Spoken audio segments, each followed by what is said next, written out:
전 세계 판도를 단 한 번에 알 수 있는 시간, 판을 읽는 국제정치, 문희정 국제정치평론가와 함께하겠습니다. 어서 오십시오. 안녕하십니까.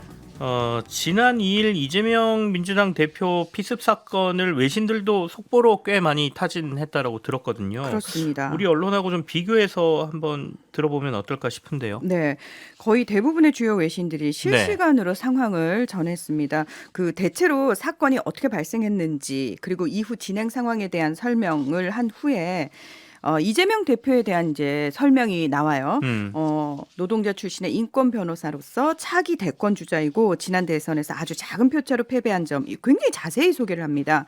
그리고 그 다음으로 무엇보다 치안이 좋기로 유명한 한국에서 왜 이런 정치적 폭력 사태가 발생했는지에 대한 분석도 덧붙였는데요.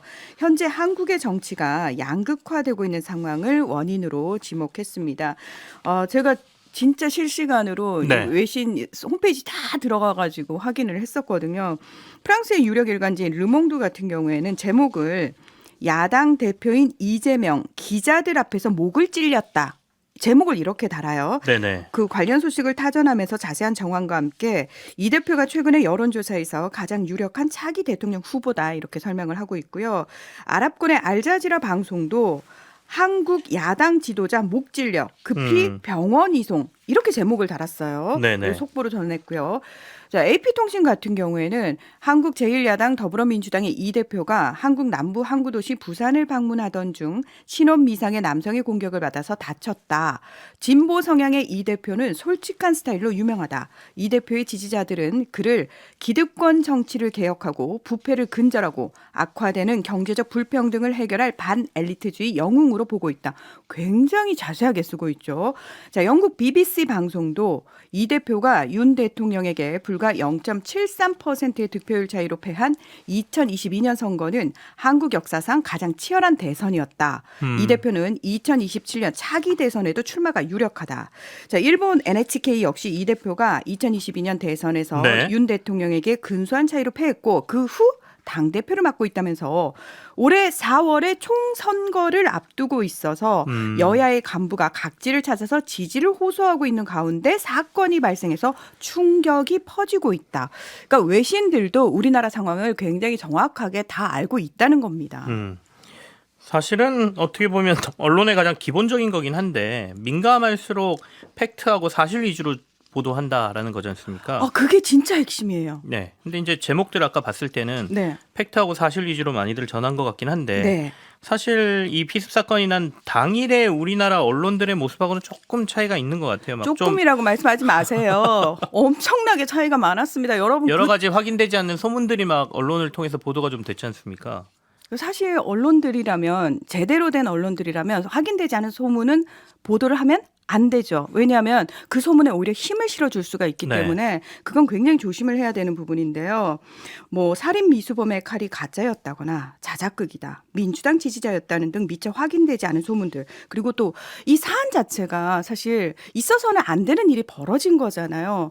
한 사람이 수많은 기자들과 지지자들 앞에서 칼에 찔린 그 상황인데 그거보다는 흉기의 길이 그리고 이 대표가 입은 상처의 길이 네. 제대로 된 취재 없이 배설하듯이 천편일률적인 기사를 쏟아낸 우리 언론들 아마 다들 기억하실 겁니다. 근데 외신들은요. 일단 확인된 객관적 사실만 언급한 후에 네. 자, 이 사건이 일어난 원인에 대한 분석 그리고 이전에 한국에서 발생했던 정치적 폭력의 사례를 소개를 합니다.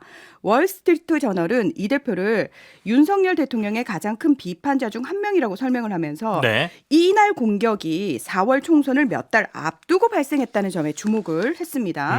워싱턴 포스트는 이 대표는 노동 변호사에서 정치인으로 성공적으로 변신한 야당 지도자다 이렇게 소개를 하면서 한국의 정치가 오는 4월 총선을 앞두고 더욱 분열되고 격렬해지고 있다 이렇게 평가를 했습니다. 또 한국에서 정치인에 대한 공격은 드문 일이고 역대 사건들은 그렇기 때문에 국제적 관심을 끌었다. 2006년 야당이었던 한나라당의 박근혜 당시 대표 피습과 2015년 마크 리퍼트 당시 주한 미국 대사 습격 사건 등을 언급하기도 했습니다. 저는 사실 개인적으로 영국 가디언의 기사가 가장 인상적이었어요. 네. 자, 가디언에서는 뭐라고 얘기를 했냐면 총기 소지에 대한 엄격한 규제가 있고 전반적인 폭력 범죄율은 매우 낮지만 한국은 다른 유형의 정치적 폭력의 역사를 가지고 있다. 이렇게 얘기를 합니다. 흥미롭네요. 네, 정치인들이 당한 폭력뿐만 아니라 1980년 군부의 정권 장악에 반대한 학생 봉기에 대한 무자비한 진압, 5.18 광주 민주항쟁 당시 공수부대 등의 손에 시민 수백 명이 사망한 것도 정치적 폭력의 한 예다. 이렇게 짚고 있습니다. 사실 그날 기자들 앞에서 피습을 당한 상황이기 때문에 현장에서 기자들이 눈으로 본 상황이거든요. 그럼 현장에 있는 취재 기자들이 다 확인한 사안이니까 그 확인된 사안만으로도 충분히 가능했을 텐데 왜 이런 가짜 뉴스들이 많이 돌았는지 사실 조금 의문스럽기도 하고요. 그리고 저는 처음에는 열상이라는 표현이 나오던데 열상이라는 거는 그냥 찰과상 같은 걸 열상이라고 하지 살짝 않습니까? 긁힌 거 정도. 네. 뭐. 찔리면 자상이라고 표현을 해야 그럼요. 되거든요. 근데 분명히 찔리는 게 확인이 됐는데도 왜 열상이라고 처음에 표현했는지 이것도 사실은 조금 의문이긴 했는데 어쨌든 조금 이런 한국과 외신의 보도 형태를 비교하면서 우리가 씁쓸함을 감출 수 없다라는 얘기를 다시 한번 드리고요.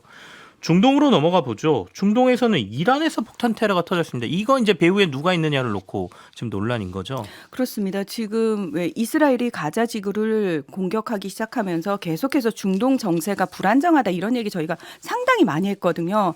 그래서 동시에 무슨 얘기를 했냐면 이스라엘이 미국의 통제를 전혀 듣질 않고 있다. 그러니까 미국이 이스라엘을 통제하지 못하는 상황이 가져올 네. 가장 최악의 상황은 뭐냐면 그동안 미국의 반기를 들고 있던 수많은 테러 조직들이 준동할 것이다. 이런 전망들이 상당히 많았어요. 그게 최악의 상황인데 말 그대로 지금 최악의 상황으로 가고 있는 건데요. 지난 3일에 그 이란 중부 케르만시라는 곳에서 가셈 솔레이마니라고 하는 이란의 혁명수비대 사령관의 추모식이 있었습니다. 자, 이분이 트럼프 전 대통령 시절이죠. 2019년에 이라크 공항에서 미군 드론에 의해서 폭살당한 사람입니다. 네. 네. 근데 여기 이 추모식장에 수천 명의 사람들이 모였는데 여기서 두 차례 폭탄이 터지면서 최소 84명이 숨지고 어이구. 284명이 다쳤습니다. 네.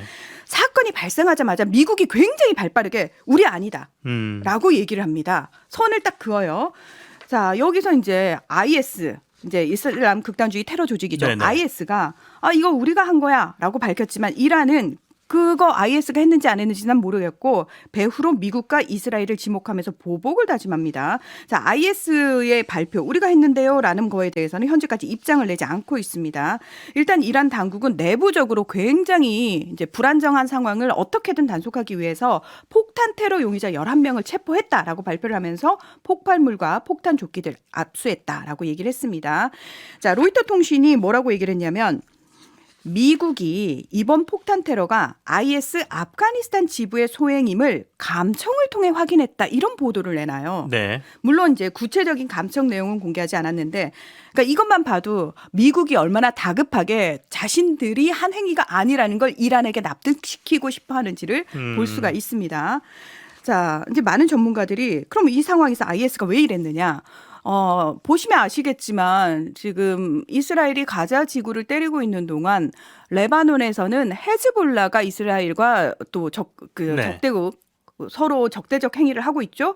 홍해에서는 예멘의 후티 후티 반군. 반군이 네. 또 존재감을 뿜뿜하고 있죠. 자, 전문가들은 결국은 중동 정세가 불안정한 거를 이용해 가지고 IS가 우리도 있지롱 하고 존재감을 드러내기 위해서 이번 폭탄 테러를 벌였다 이런 분석을 하고 있는 겁니다. 존재감을 드러내려고 이렇게 많은 사람들을 희생시킨다고요? 극단주의 세력들은 네. 뭐 그런 걸 따지지 않으니까요. 예. 그리고 어쨌든 그들이 존재감을 드러낸다는 건 뭐냐면 무슬림 세계, 이슬람 국가들에게 자신들의 어떤 존재 가치를 높이기 위함이고 영향력을 확장하기 위함입니다. 네. 자, 이런 테러가 벌어지기 전에 무슨 일이 있었냐면은 그 지난 2일에 레바논에 있던 하마스의 3인자, 이제 서열 3위가 사실은 폭사당하는 사건이 있었거든요. 이게 레바논은 독립국이잖아요. 근데 이제 이스라엘이 미국이 네네. 그렇게 얘기를 했어요. 이거 이스라엘이 한 거 맞다라고 드론 확인해줘서 공격했다는 거죠. 예, 네. 확인해줬거든요. 자, 상황이 이렇다 보니까 레바논 정부가 아니 이거 뭐냐 남의 나라를 지금 공격한 거 아니냐 일종의 선전포고를 당한 거다라고 유엔 안보리 회의를 소집 요구했고요. 자.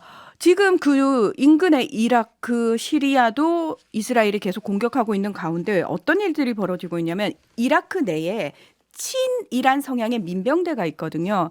그 민병대가 20회 넘게 미군 기지를 계속 공격을 합니다. 그러니까 미군이 참지 못하고 이 민병대의 수장을 살해를 합니다. 그러면서 미국 측에서 이거 우리가 미사일로 살해했다. 드론 미사일로 살해했다라고 밝혔고요. 당연히 민병대 측에서는 보복할 거다라고 경고를 하고 이라크 총리실도 이거 이라크 주권 침해야. 라고 항의를 하고 있는 겁니다. 자, 이렇게 이스라엘이 가자 지구 폭격뿐만 아니라 인근 국가에서도 공격을 멈추지 않고 또 미국 역시 이라크의 수도에서 규모가 큰 군사 작전을 벌이면서 중동 지역의 긴장감이 더 고조가 되고 있는데요. 네. 뭐 이미 전쟁이 가자 지구 국경을 훨씬 벗어났다 이런 얘기 나오고 있습니다. 자, 이런 가운데 미국의 블링컨 국무장관이 또 중동 방문에 나섰는데요. 아무래도 이제 인근 국가들의 확전을 좀 막기 위해서 좀 다독이기 네네. 위해서 굉장히 발빠르게 온 것 같고요. 독일 외무부는 지금 확전이 우려된다면서 자국민에게 레바논에 입국하지 말고 레바논에 체류하고 있는 자국민은 빨리 출국해라 이렇게 권고를 했습니다. 자, 미국 정치 전문 매체인 폴리티코는 한 발 더 나아가서 미국을 또 다른 중동 전쟁에 끌어들일 가능성이 있는 시나리오들이 지금 준비되고 있다라는 첩보가 입수됐기 때문에 이와 관련해서 미국 측에서 굉장히 여러 가지 대응 계획을 세우고 있다. 이런 보도까지 나오고 있습니다. 야, 중동의 정세가 굉장히 이 얘기만 들어도 복잡하게 진행되고 있다는 생각이 좀 드는데 이건 좀 그나마 다행이라고 해야 되나요? 이스라엘이 전쟁을 축소하겠다라는 걸 공식화했습니다. 네, 이게 무슨 의미냐면은 가자지구 직사각형으로 길다란 가자지구에서 네. 반을 뚝 나눠가지고 처음에 북부 지역 사람들한테 빨리 남부로 피난 가세요라고 얘기를 했잖아요. 그래서 북부에 먼저 지상군을 투입시켜서 초토화시켰죠. 네. 그 다음에 남부까지 공격을 하고 있는 상황이에요. 왜냐하면 남부 중심 도시에 하마스 지도자들이 있으니까 지도자들을 괴멸하기 위해서라도 거기를 공격을 하고 있는 상황인데, 자, 미국 측에서는 계속해서 민간인 피해가 발생하니까 이런 식으로 공격하면 안 된다라고 얘기를 하고 있거든요. 그래서 이스라엘이 이제 국제 여론에 조금 밀리는 모양새인데 일단 뭐 북부에서는 우리 계속해서 표적 작전 벌이고 남부는 민간인들 사상을 최소화하기 위해서 인질 구출이라든지 하마스 지도부 제거에만 집중을 하겠다. 그래서 지상군 살짝 빼겠다. 이 얘기를 하고 있습니다.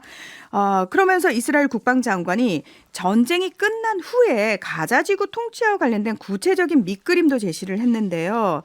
자, 이스라엘 내부적으로 굉장히 극우 성향의 장관들이 가자지구를 소개해서 말 그대로 가자지구 주민들 다 쫓아내고 여기를 유대인 정착촌으로 만들어야 된다. 이런 얘기가 계속 나오니까 국제사회가 굉장히 이 부분에 대한 비판 여론이 높아졌습니다. 그러니까 국방장관이 그러면 가자지구는 하마스도 아니고 이스라엘도 아닌 그 다국 어떤 여러 나라의 감시 하에 가자지구 주민들 스스로 어떤 통치할 수 있는 감시, 그런 형식으로 다스리게 하겠다라고 얘기를 하고 있는데 이거는 또 이스라엘 정부 입장은 아닙니다. 정부는 왜냐하면 내부적으로 지금 극우 장관들은 다른 주장을 하고 있는 거고요. 미국 같은 경우에는 무슨 얘기나 지금 가자지구에서 쭉 떨어져 있는 서안지구를 이미 팔레스타인 자치정부가 통치를 하고 있으니 그냥 니들이 빠져나오고 가자지구는 그 팔레스타인 자치정부가 그냥 통치를 같이 하면 되는 거다. 이렇게 얘기를 하고 있거든요. 그래서 지금 블링컨 장관이 이스라엘 정부하고 이렇게 입장 차이가 나는 부분들과 관련해 가지고 아마 이번에 굉장히 좀 논의를 심도 깊게 하지 않겠느냐. 이 얘기가 나오고 있는 겁니다. 새해 들어서 일본에서 날아든 첫 소식이 강진 소식이었습니다. 7.6 규모예요. 그렇습니다.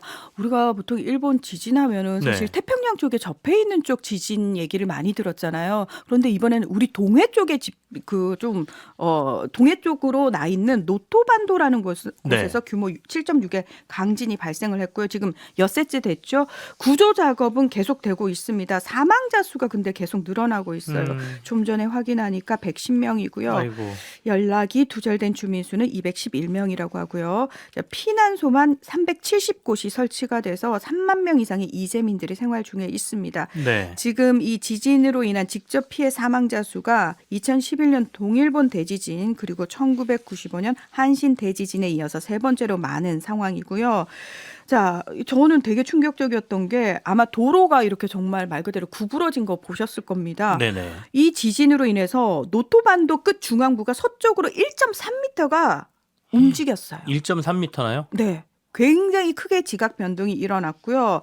19,000여 동의 주택이 파손이 됐고 지금 7만 2천 가구 단수 피해를 입었습니다. 도로 통신 다 끊긴 곳 굉장히 많고요. 네. 문제는 수백 회가 넘는 여진이 계속되고 있다라는 사실입니다. 자, 게다가 저희가 몰랐는데 이 지역에 핵발전소가 꽤 모여 있다라는 거 아니겠습니까? 시카 핵발전소 주변 지역 15곳에 방사선량 계측기가 고장난 것으로 알려졌는데요. 네. 지금 일본 당국은 도로 붕괴로 현장 접근이 어렵기 때문에 이 상태 확인하지 못하고 있고 복구 전망 세우지 못하고 있습니다. 일본 정부는 핵발전소 관련해서는 공식적인 언급을 하지 않고 있고요. 네네. 주민들은 과연 정부가 제대로 관리하고 있는지 그리고 우리 주민들에게 정보를 제대로 알리고 있는지조차도 믿을 수 없다라고 얘기를 하고 있습니다. 이번 노토 강진의 예상 피해액은 2011년에 발생한 동일본 대지진 피해의 약 4.8%에 해당하는 우리 돈으로 7조 5천억 원 규모라고 추정이 됐습니다. 알겠습니다. 지금까지 문희정 국제정치평론가와 함께했습니다. 고맙습니다. 네, 고맙습니다.